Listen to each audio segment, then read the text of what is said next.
రాబోయే యమునా పుష్కరాల్లో జూన్ 2 మంగళవారం నుంచి ప్రారంభమయ్యేది అధిక జ్యేష్ఠ బహుళ విధి రోజు మంగళవారం మనకి యమునా పుష్కరాలు ప్రారంభమవుతాయి. దాంట్లో 4వ రోజున విశేషముగా హరే కృష్ణ సంకీర్తన 5వ రోజు ప్రారంభం చేసి 10వ రోజు వరకు, పుష్కరాల్లో 10వ రోజు వరకు 5 రోజుల పాటు అష్టాక్షరి నారాయణ మంత్ర సహిత మహాసుదర్శన యాగం చేస్తున్నాము.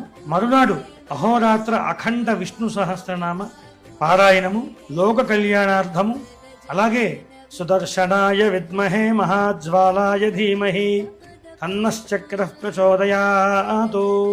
శ్రీకృష్ణుడి యొక్క రూపమైనటువంటి మహావిష్ణువు అవతారంలో సుదర్శనమే విశిష్టమైనటువంటి ఆయుధం స్వామివారికి.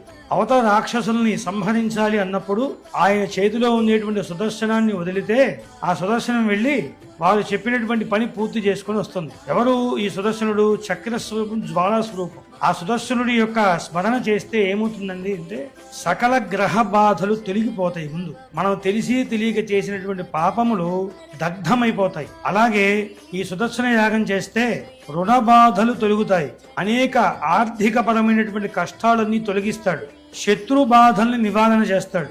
ఇటువంటి సుదర్శన యాగాన్ని 5 రోజులు భక్తులు పాల్గొని మీ గోత్ర నామాలతో ఆ యొక్క సుదర్శన యాగం చేయించినట్లయితే విశిష్టమైనటువంటి ఆ యొక్క సుదర్శనుడి యొక్క శ్రీకృష్ణుడు భగవానుడి యొక్క సంపూర్ణమైన అనుగ్రహాన్ని పొందగలుగుతారు. స్వస్తి.